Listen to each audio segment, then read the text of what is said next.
a deputy president visits a neighboring country, the protocol officers need to know that there must be a consultation between the office of the deputy president and the office of the presidency.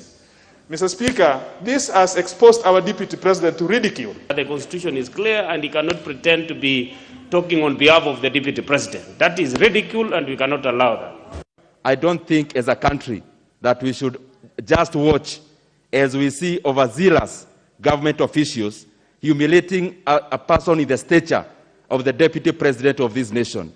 Kenya's Deputy President William Ruto's botched visit to Kampala early last week was another testament of the former UK Prime Minister Harold Wilson's famous saying that a week in politics is a lifetime.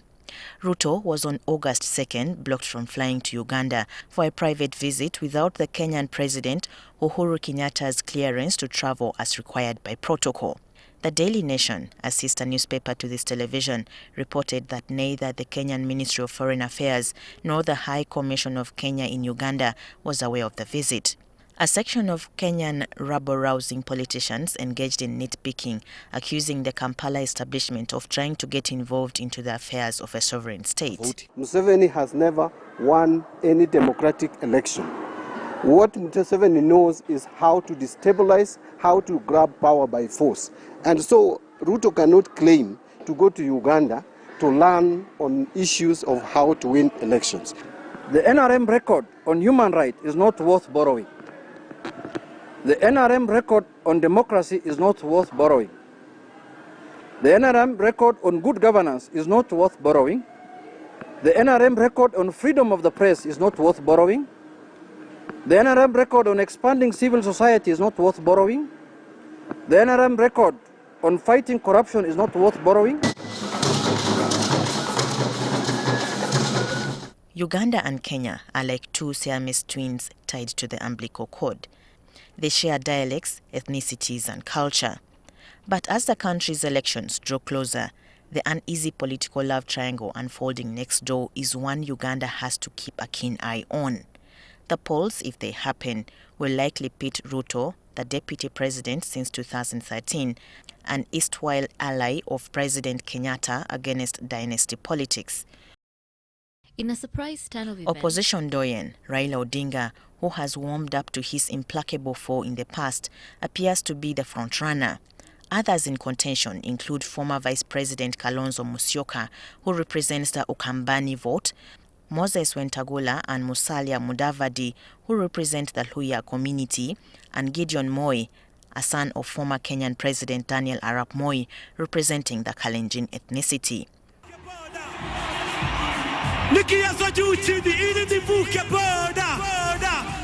Ruto and Kenyatta first ran on the Jubilee Alliance ticket, a loose coalition of Ruto's United Republican Party and Kenyatta's The National Alliance for the 2013 elections, on which they won the presidency, and again in 2017. Relations between the duo are strained, while Kenyatta and Odingo seemingly buried the hatchet in March 2018, following the much-touted handshake, and subsequently the two commissioned a joint task force, the Building Bridges Initiative, on how to bring peace and cohesion in the country deeply fractured by politics along tribal lines. However, it is Ruto's seemingly glowing romance with President Museveni that has jolted the Nairobi establishment. While he is rumored to have business interests with plans to establish a juice factory and venture into tea farming, his closeness to President Museveni is a source of suspicion and resentment at home. We should be worried because Mombasa is our main gateway to the sea, and any country that is not a coastal state, if you don't have access to the sea, it becomes problematic in terms of importing and exporting your goods. So yes, that's the significance of why what happens in Kenya will be concerned as a country. Earlier in July, Ruto was seen alongside President Museveni launching the construction of a factory for the biological drugs and vaccines by Day Biopharmacy in Matuga.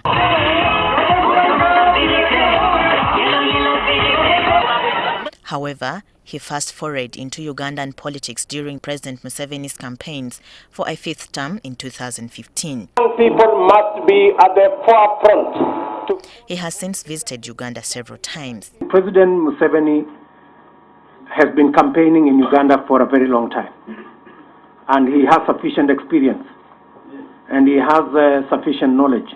I do not think he requires the support of Kenyans to campaign for him. Makerere University's political science and international law don Professor Philip Kasaija, now with the Institute for Security Studies, Conflict Prevention and Risk Analysis Division in Addis Ababa, told NTV that Ruto's coziness with the regime in Kampala is what has sparked jitters. It's not the first time that he comes here, but presumably because this time around he is considered to be a front runner for 2022. Presumably that's why it is raising very serious problems within the ODM.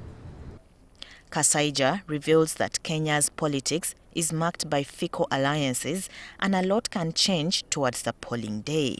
The election is going to be held, if we know the timetable is going to be held next year in August. So we still have about 1 year to go. So many things can change within 1 year. Now, if we are assuming that it's going to be, why do we assume that it's going to be chaotic? Is it because the Uhuru is not supporting his deputy? Is it because we know Kenyan politics is based on coalitions, and basically the coalitions, the tribal coalitions, basically. So the bigger the tent in terms of the tribes, the person who is going to win. So for me, I really don't see from today up to next year. So many things can change. To some observers, this suspicion of Uganda's involvement, even remotely, in Kenya's politics is a cause for concern as the country serves as the main gateway to the sea through Mombasa port. This suspicion turned disastrous for Uganda in the wake of 2007 Kenyan general elections, which pitted then-incumbent Mwai Kibaki against Raila Odingo of the Orange Democratic Movement. In the ensuing violence, Ugandan-bound trucks and other passenger vehicles were targeted and vandalized, especially in Odinga's strongholds in parts of western Kenya, over suspicion that the Kampala regime backed the then-incumbent Kibaki.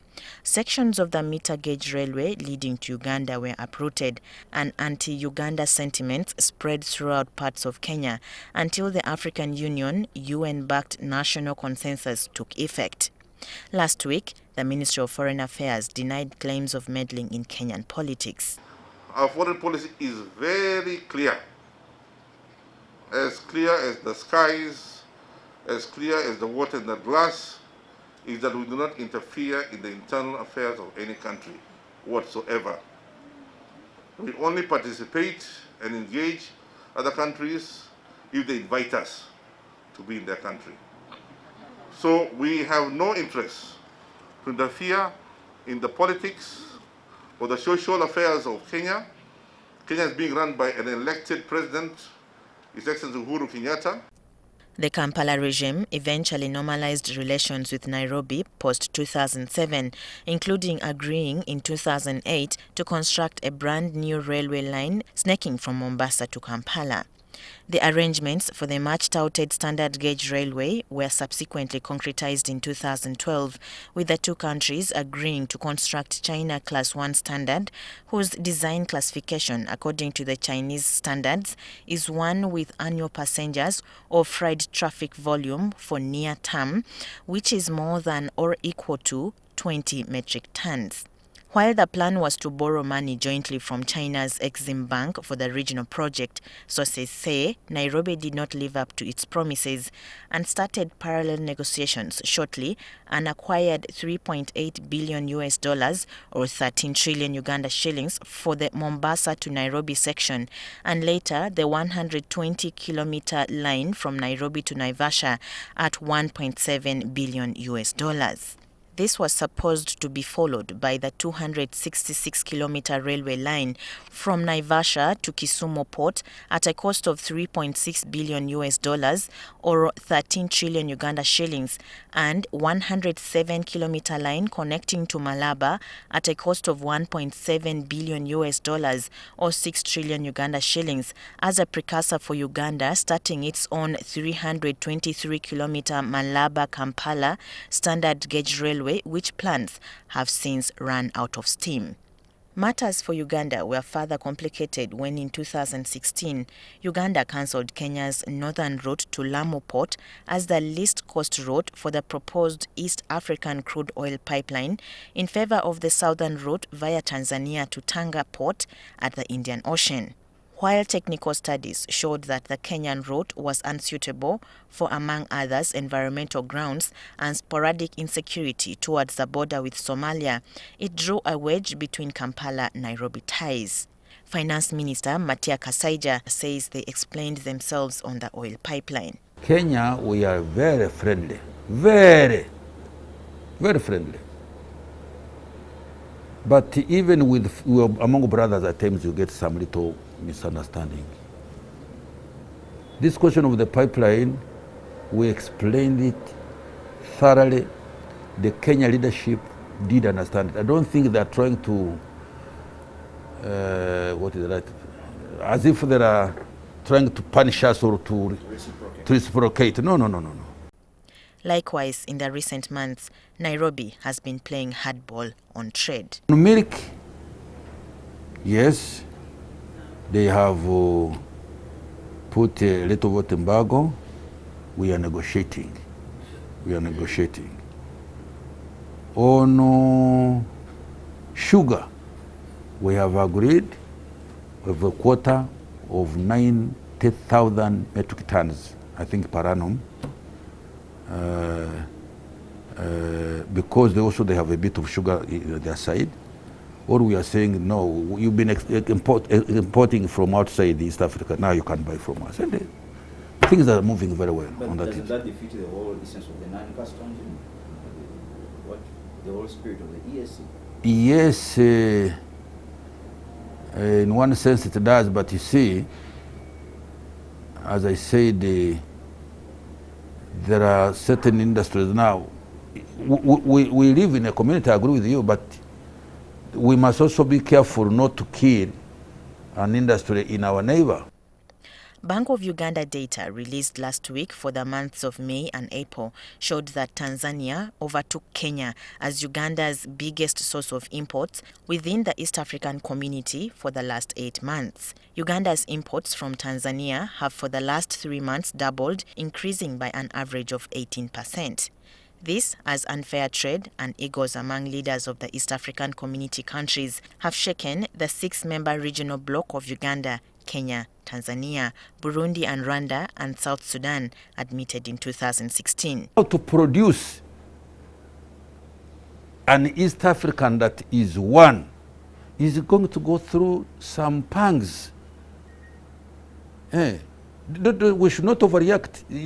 There could be a problem, there could be a misunderstanding, but me, the way I see it, once we all realize the importance of unity, all those things we are talking about will end. We know the politics has been a problem.